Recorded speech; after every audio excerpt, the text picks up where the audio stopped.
Hello friends, welcome to your channel make physics easier by Mayur Agarwal. मैं आपका teacher मयूर आज आपके साथ हूँ फिर से मैथमेटिक्स के बहुत ही इंपॉर्टेंट टॉपिक फैक्टराइजेशन के साथ। And today's video is for all level of students, इधर they are of class 9th, they are of class 10th, even they are of class 8th और they are preparing for any competitive exams. Because ये factorisation जो एक ऐसा topic है, ये competitive exams में भी स्टूडेंट्स को काफ़ी परेशान करता है। And I am telling you there is no limit of factorization. किसी भी तरह से कॉम्प्लिकेटेड क्वेश्चंस इसके बनाए जा सकते हैं। सो लेट्स स्टार्ट टुडेज वीडियो को एंड तक देखिएगा। वीडियो पसंद आए तो लाइक और सब्सक्राइब ज़रूर करिएगा मेरा चैनल, और अपने फ्रेंड्स में शेयर भी करिएगा। So let's start today's video. Factorization, basically मैं सबसे पहले आपको मतलब बता दूं। What is factorization? Factorization means to make factors. To make factors means हमें जो भी पॉलिनोमियल दिया गया होगा, the polynomial which we have given in the question, we have to convert that polynomial into the multiples, into the factors only. हमें उस पूरे polynomials को मल्टीप्लाई में कन्वर्ट करना है। मतलब उसमें जो भी प्लस माइनस के साइन लगे होंगे, हमें उसे इस तरह से कन्वर्ट कर देना है कि जो हमें आंसर मिले उसमें हमें सारे मल्टीप्लाइज के साइन मिले विद ब्रैकेट्स। छोटा सा एक एग्जांपल लेता हूं, जैसे कि सपोज हमारे पास लिखा हुआ है a plus b and a plus b 2 बार। So this is a factorized form, because इसमें हम देख रहे हैं देयर आर 2 ब्रैकेट्स और इनके बीच में मल्टीप्लाई का साइन लगा है। So basically this is the factorised form of any polynomial. Like मैं आपको बता दूं, जैसे कि हमारे पास क्वेश्चन होता है a square plus b square plus 2ab। We have to know that this is the identity of a plus b whole square. So the factorization of this polynomial is simply this, a plus b whole square, which means a plus b into a plus b. So factorization का मतलब आपको पहले पता होना चाहिए। जो भी polynomial हमें दिया है, हमें उसे convert करके किसी तरह लास्ट में ब्रैकेट्स में आंसर लाने। कंप्लीटली जितना कोशिश करें हम उसे फैक्टराइज करके, उसे सॉल्व करके ब्रैकेट्स के फॉर्म में लाना, that is called as factorization. जो भी पॉलिनोमियल है उसके कंप्लीट फैक्टर्स निकालना। सो ये हम लोग सीखेंगे। और इसमें एक तरह का क्वेश्चन नहीं होता, there are so many types of questions like grouping, middle term splitting, identities. अगर मैं डिवाइड करूं क्वेश्चंस को तो इन 3 पार्ट्स में डिवाइड कर सकता हूं। सबसे पहले grouping, second one is middle term splitting and third one is by using so many identities। और आइडेंटिटी में हम जानते हैं कि एल्जेब्रा में हमारे पास बहुत सारी आइडेंटिटीज होती हैं। तो फैक्टराइजेशन चैप्टर को समझने के लिए, फैक्टराइजेशन चैप्टर के क्वेश्चंस को करने के लिए you should have the proper knowledge of identities, then only you can solve factorization questions. So first of all, सबसे पहला स्टेप मैं आपको बता दूं, आपके पास जो भी पॉलिनोमियल गिवन है, सबसे पहले आप ये देख लोगे, is there any term common in all the terms और नॉट। जितने भी हमें टर्म्स दिए गए हैं उन सभी में, कई बार ऐसा होता है, हमारी पहली लाइन, हमारा फर्स्ट स्टेप यही होता है कि जो भी हमें सारे पॉलिनोमियल्स में जो भी टर्म्स हैं, 4 या 5 या 6, जितने भी टर्म्स होते हैं, they all have some particular factor even in the first step, without using any grouping, without using any identity. So our target is to take that factor common. मान लेते हैं कि सपोज हमारे पास एक लिखा हुआ है 2a square plus 4ab and plus 2ab square. So we can see that there are 3 terms overall, but all the 3 terms have 2 as a number common, because 2 can be divisible by 2, 4 also can be divisible by 2, and 2 is also a factor of 2. And the second thing is a, because here is a square and a, so always remember that we have to take the less power. हमें हमेशा less power वाला accept करना होगा as a common, क्योंकि वही उससे completely divide कर पाएगा। अगर हम ज्यादा पावर वाला कॉमन ले लेंगे तो फिर उससे जो कम पावर वाला होगा वो डिवाइड नहीं हो पाएगा। तो यहां पर देखिए तो a स्क्वायर है और इन दोनों जगहों पर a है, so we can take a as common. जैसे हमने यहां पर कॉमन लिया, अब ये 2a स्क्वायर है, तो 2a स्क्वायर में से 2a आपने हटा लिया, सो 2 विल बी कैंसिल और 1a विल बी कैंसिल। तो यहां रिजल्ट क्या बचा? a। देन 4ab से आपने 2a को रिमूव किया है, सो 2 2 जा 4 and a will be remove. So क्या आंसर बचा? 2b। तो यहां पर प्लस के साइन के साथ 2b। Then this 2ab square divided by 2a, 2 will be cancelled, a will be cancelled, तो क्या रिजल्ट बचा? b square. Okay, so now in तीनों टर्म्स में क्या कुछ कॉमन दिख रहा है? नहीं। Yes, you can say that कि इन दोनों में तो b कॉमन है, but we can not accept these two only. अगर इन तीनों में कोई कॉमन टर्म होता then we can take as a common. इसलिए हमारा क्वेश्चन यहीं पर खत्म हो जाता है, क्योंकि अब फर्दर कोई भी स्टेप हम नहीं बढ़ा सकते। इससे ज्यादा इस पॉलिनोमियल का फैक्टर नहीं हो सकता। अब देखिए यहां पर हमें 3 टर्म्स पता थे और हम पूरा इस तरह से हम एक सिंगल टर्म ले आए ब्रैकेट्स में। So this is called as factorization. इससे ही फैक्टराइजेशन कहा जाता है। जरूरी नहीं है कि हर क्वेश्चन यहाँ 4 से 5 स्टेप का हो। कुछ क्वेश्चन एक स्टेप पे भी हो जाएंगे, कुछ क्वेश्चन 2 स्टेप, 3 स्टेप और इस तरह से चलेंगे। तो हम लोग शुरू करते हैं। ये तो एक बहुत ही नॉर्मल क्वेश्चन था जिसमें ना तो ग्रुपिंग थी, ना ही मिडिल टर्म स्प्लिटिंग थी और ना ही कोई आइडेंटिटी का यूज।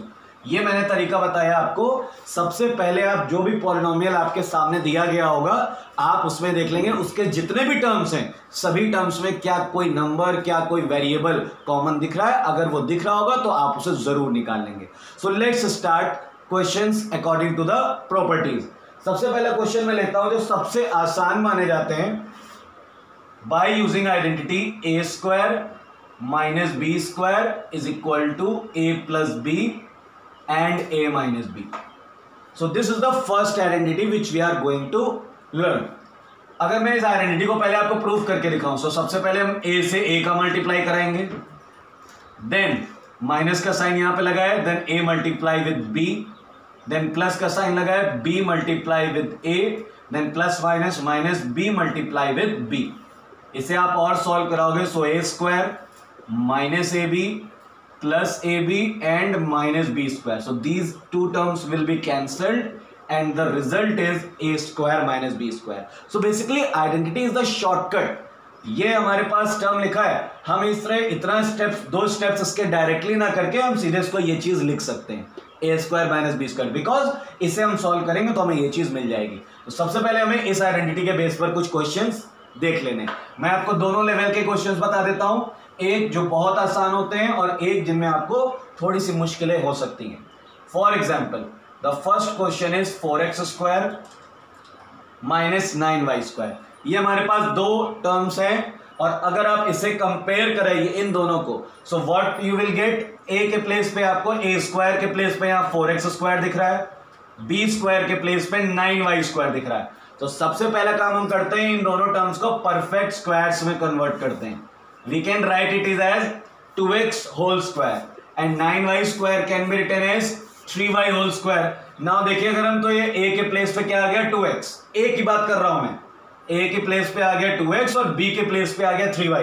तो हमारा फॉर्मूला, हमारी आइडेंटिटी होती है a plus b in the first bracket, so we can say 2x plus 3y in the first bracket and a minus b in the second bracket. So we can write it as 2x minus 3y in the second bracket. This is the overall question. बस अब इसके आगे कोई भी step possible नहीं है। तो ये हमारा आंसर आ गया। तो देखा आपने कि ये आइडेंटिटी कितनी आसान होती है। लेकिन अगर इसी आइडेंटिटी में हमें कुछ कंडीशनल क्वेश्चंस अगर दे दिए जाए, conditional questions in the sense like we have this question 4x minus y whole cube plus 6x minus y whole square. We have this particular question. Now what we have to solve in this? First we'll look at there are 2 terms only. एक term आपको ये दिख रहा है और एक term आपको ये दिख रहा है, ठीक है। अब इसका इससे भी कोई कनेक्शन नहीं है, लेकिन हम चेक कर लेते हैं। सबसे पहले हमने जो बताई आपको बात कि आप सबसे पहला काम ये करोगे, आपको ओवरऑल जितने भी टर्म्स दिए हैं, जैसे कि यहाँ पे 2 टर्म्स दिए हैं, दोनों टर्म्स में क्या कुछ कॉमन है। यस, यहां पर अगर हम देखें 4 लिखा हुआ है या 6, so we can take 2 as common. सबसे पहले नंबर वाइज हमने 2 कॉमन ले लिया और यहां पर है x minus y whole square और x minus y whole cube, so we can take x minus y whole square common. जैसा कि मैंने बताया लेस पावर वाला लेते हैं। अब इसके अलावा और कोई कॉमन नहीं है, so we use a bracket. जब हमने इससे से डिवाइड किया 4x minus y whole cube divided by x minus y whole square and 2, सो 2 2 4, एक तो 2 रिजल्ट बचा, यहाँ पे x minus y whole square और यहाँ क्यूब है तो कैंसिल हो जाएगा। तो क्या रिजल्ट बचेगा यहाँ 2x माइनस वाई। और जब हम इसे डिवाइड कराएंगे 6x minus y whole square divided by x minus y whole square and 2 also, so x minus y whole square will be cancelled and 2 3 just 6, सो यहाँ पर रिजल्ट क्या बच रहा है 3। अब हम इसे थोड़ा और सिंप्लीफाई करा लेते हैं, 2x minus y whole square and this will become 2x minus 2y and plus 3। अब इससे ज्यादा ये ब्रैकेट सॉल्व नहीं हो सकता, तो ये हमारा कंप्लीट फैक्टराइजेशन आ गया। तो एक तरह से हम ये कह सकते हैं कि जरूरी नहीं है क्वेश्चन का पहला स्टेप देखकर हम डिसाइड कर सके कि उसमें आइडेंटिटी लगेगी या नहीं। हमारा काम बस ये, पहला स्टेप वेरी इंपॉर्टेंट, आपको अगर कुछ भी 2 टर्म्स हो या 3 टर्म्स हो या 4 टर्म्स हो, सभी में in all the terms if there is something common you can take that thing as a common. उसके बाद जो चीजें बचती हैं ब्रैकेट्स में, उनके अकॉर्डिंग हम ये देख लेंगे कि हम क्या आइडेंटिटी लगा सकते हैं या फिर कोई और तरीका लगा सकते हैं। तो ये क्वेश्चन भी एक हमारे लिए अच्छा क्वेश्चन हो गया, क्योंकि इससे हमने ये सीख लिया है कि किस तरह से हमें पहला स्टेप कवर करना है। यहां पर देखिए आप, यहां पर हमारे पास 2 टर्म्स थे, इनमें इनिशियली कुछ भी कॉमन नहीं था, इसलिए हमने डायरेक्टली आइडेंटिटी के बारे में सोचा। लेकिन यहां पर अगर देखा जाए तो फर्स्ट स्टेप में कॉमन हम ले सकते हैं। तो ये हमारे पहले 2 क्वेश्चंस थे। After that we increase our topic को आगे बढ़ाते हैं।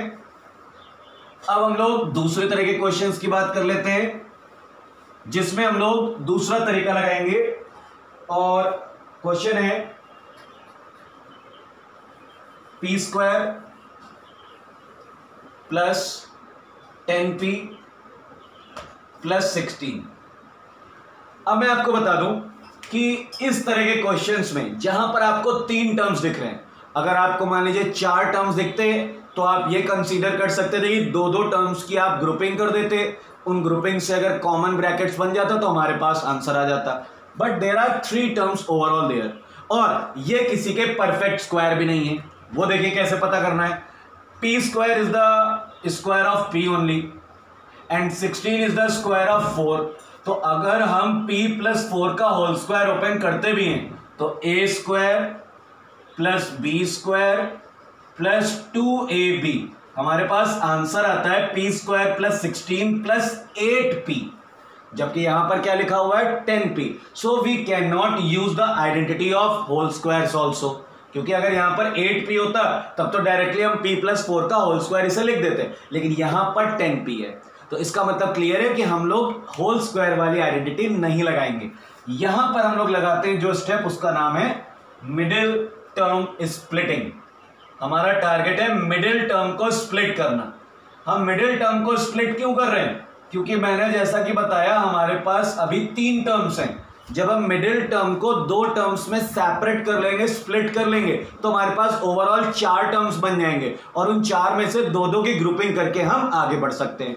अब ये जो स्प्लिटिंग होगी ये क्या ऐसे ही हो जाएगी without any calculation? No, there are some basic steps behind this. आप ध्यान दीजिएगा, we have to take 3 points in our mind. हमें 3 पॉइंट्स बहुत ध्यान से कवर करने हैं। यहां पर सबसे पहले जो कांस्टेंट है और जो हमारा वेरिएबल का जो स्क्वायर है p स्क्वायर, उसका कोफिशिएंट, यहां पर एक तरह से कोफिशिएंट क्या है 1, तो इनका मल्टीप्लाई कितना आ रहा है? 16 इंटू 1 आ रहा है 16। सेकेंड थिंग, जो कांस्टेंट के पहले साइन है वो क्या है? तो यहां पर है कांस्टेंट के पहले प्लस, और उसके बाद जो वेरिएबल, जो हमारा वेरिएबल की सिंगल पावर है उसका कोफिशिएंट क्या है? तो वो है प्लस 10। अब ये 3 बातों से हमें क्या करना है? We have to find 2 numbers.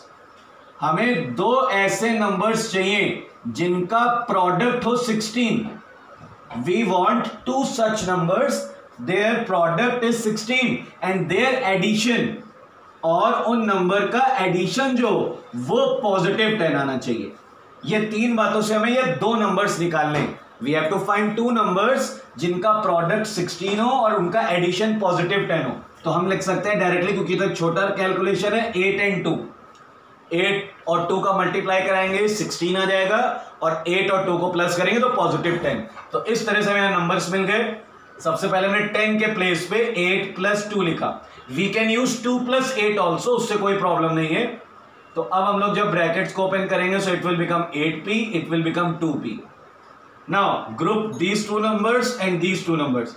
In these 2, p is common, so the remaining thing p plus 8. In these 2 numbers 2 is common, so p plus 8. अब जैसा कि आप देख रहे हो, यहां पर भी p plus 8 और यहां पर भी p plus 8.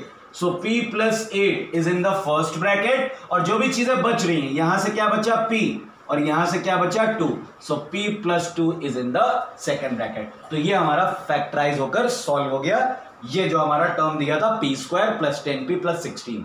So this method is called as middle term splitting. याद रखिएगा, मिडिल टर्म स्प्लिटिंग के लिए 3 बातों का कैलकुलेट होना बहुत जरूरी है। सबसे पहली बात क्या, जो भी हमारा कांस्टेंट है, कांस्टेंट का मतलब जिसमें वेरिएबल नहीं यूज हुआ है, उसे हम नोट डाउन कर लेते हैं। और जो हमारा स्क्वायर वाला टर्म है, अब यहां पर p है तो p स्क्वायर है, जहां पर x होगा तो वहां पर x स्क्वायर आप देखोगे, जहां y होगा वहां y स्क्वायर देखोगे। उसका कोफिशिएंट, जैसे यहां पर कोफिशिएंट कुछ नहीं था तो हमने 1 ले लिया, बिकॉज अगर कोई भी नंबर के आगे कोई कोफिशिएंट नहीं लिखा रहता तो वहां 1 छुपा होता है। 16 का 1 से मल्टीप्लाई करा लिया, जो कि आया 16। ये पहली चीज। दूसरी चीज ये देखनी है, कांस्टेंट के पहले साइन क्या है, तो वहां पर प्लस साइन था, प्लस लगा लिया। और अगली चीज जो तीसरा पॉइंट है वो ये है कि जो वेरिएबल का सिंगल पार है, जिसमें पार 1 है, उसका कोफिशिएंट क्या है, तो 10। तो अब इन 3 चीजों से हम इस तरह से फंडामेंटल अपना क्रिएट करते हैं कि हमें 2 ऐसे नंबर्स चाहिए जिनका प्रोडक्ट 16 हो और जिनको प्लस करने पर पॉजिटिव 10 आता हो। तो 8 और 2 हमें मिल गए। अगर मान लीजिए एक चीज मैं और आपको डिफरेंशिएट क्लियर कर दूं, अगर मान लीजिए हमारा क्वेश्चन कुछ इस तरह से लिखा होता तो क्वेश्चन सॉल्व इसी तरह करते। पहले ये जो हमारी इधर उधर हो गए टर्म्स, इनको हम अरेंज कर लेते। p स्क्वायर हम सबसे पहले कर लेते, p का टर्म उसके बाद कर लेते, तब हम 16 लिख लेते। तो कई बार क्वेश्चंस में ऐसी प्रॉब्लम आ जाती है कि टर्म्स को थोड़ा जंबलिंग कर दी जाती है, तो स्टूडेंट्स परेशान हो जाते हैं। ऐसा नहीं है, आप जैसा फॉर्मेट हम लोग यूज करते हैं आइडेंटिकल जनरल फॉर्मूला, जो स्क्वायर वाला सबसे पहले, फिर सिंगल पार वाला और फिर कांस्टेंट, उसको रख के आप करोगे तो आपको कोई डाउट भी नहीं आएगा इन तीनों स्टेप्स में, और आपका क्वेश्चन भी इजीली सॉल्व हो जाएगा। So this method is known as middle term splitting. बहुत इंपॉर्टेंट मेथड है, बहुत ज्यादा एग्जाम्स में आता है। अब हम लोग आगे बढ़ते हैं, आगे और कुछ कंडीशनल क्वेश्चंस की बात कर लेते हैं, जिसमें हम लोग देखते हैं कि क्या आइडेंटिटीज या कौन सा मेथड इस तरह से लग सकता है। Suppose we have a question x to the power 6 minus 26x cube minus 27. This is the question.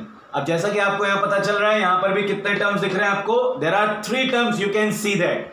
तो 3 टर्म्स है, तो इसका मतलब हमारे मन में सबसे पहले स्ट्राइक करेगा we can apply middle term splitting. Check कर लेते हैं।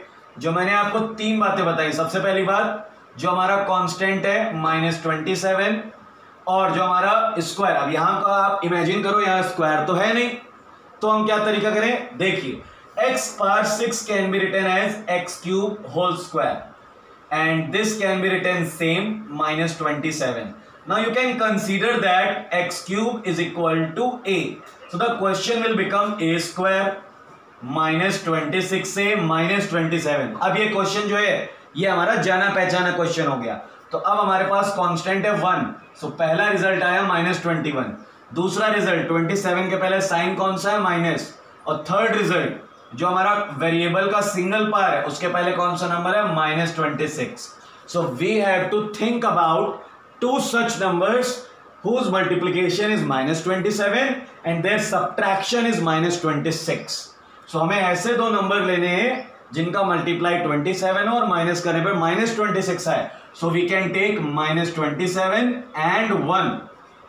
आप इन दोनों नंबर्स को, माइनस का 27 लोगे आप और पॉजिटिव का 1 लोगे, इनको आप सॉल्व कराओगे तो आंसर आएगा हमारे पास -26, और मल्टीप्लाई कराएंगे तो आएगा -27।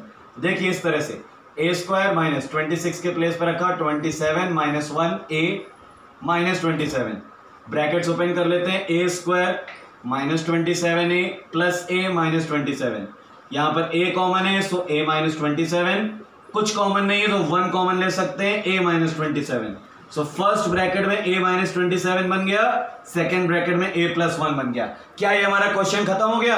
नहीं, अभी हमारा क्वेश्चन खत्म नहीं हुआ है। हमारा क्वेश्चन था x के लिए और अभी हमने a के टर्म्स में फैक्टराइज किया। तो अब हम क्या करेंगे, a की वैल्यू प्लेस करेंगे। तो यहां आएगा x³ -27 और यहां आएगा x³ + 1। और अभी भी हमारा क्वेश्चन खत्म नहीं हुआ है, क्योंकि यहां पर भी हम 2 आइडेंटिटीज क्रिएट कर सकते हैं। देखिए कैसे, x³ को आप लिख सकते हो x³, 27 को लिख सकते हो 3³ यहां पर x³ को आप लिख सकते हो x³ और 1 को लिख सकते हो 1/3। अब आपको 2 आइडेंटिटीज याद रखनी होगी, a³ + b³ की, जो कि होती है फर्स्ट ब्रैकेट में a + b, then a² + b² - ab। एक आइडेंटिटी ये जो कि यहां पर अप्लाई होगी, और दूसरी आइडेंटिटी आपको याद रखनी है a cube minus b cube की, जो कि होती है a minus b, a square plus b square plus a b. ये दोनों एक्सपेंशन चैप्टर में आपको आइडेंटिटीज मिलेंगी, इनका यूज यहां करते हैं। तो यहां पर करेंगे तो आएगा x minus 3 x square plus 9 plus 3x, और यहां पर अप्लाई करेंगे तो आएगा x plus 1 and x square plus 1 minus x. तो इस तरह से देखिए हमारे पास 4 ब्रैकेट्स फाइनली आ गए। तो यहां पर हमने देखा मिडिल टर्म स्प्लिटिंग भी लगी और 2 दूसरी सेपरेट आइडेंटिटीज भी यूज हो रही हैं। So we cannot say that even only by one method you can factorize a polynomial completely. कई बार 3 से 4 मेथड एक ही क्वेश्चन में लग जाते हैं। So ये था हमारा कॉन्सेप्ट फैक्टराइजेशन का। I hope so you have understood very properly. If you have any doubt then you can send your doubts in comment box or my personal WhatsApp number. So अगले video के साथ मिलते हैं। अगले video में आपको और अच्छे फैक्टराइजेशन के क्वेश्चंस कराऊंगा। तब तक के लिए good day and thank you for watching my video.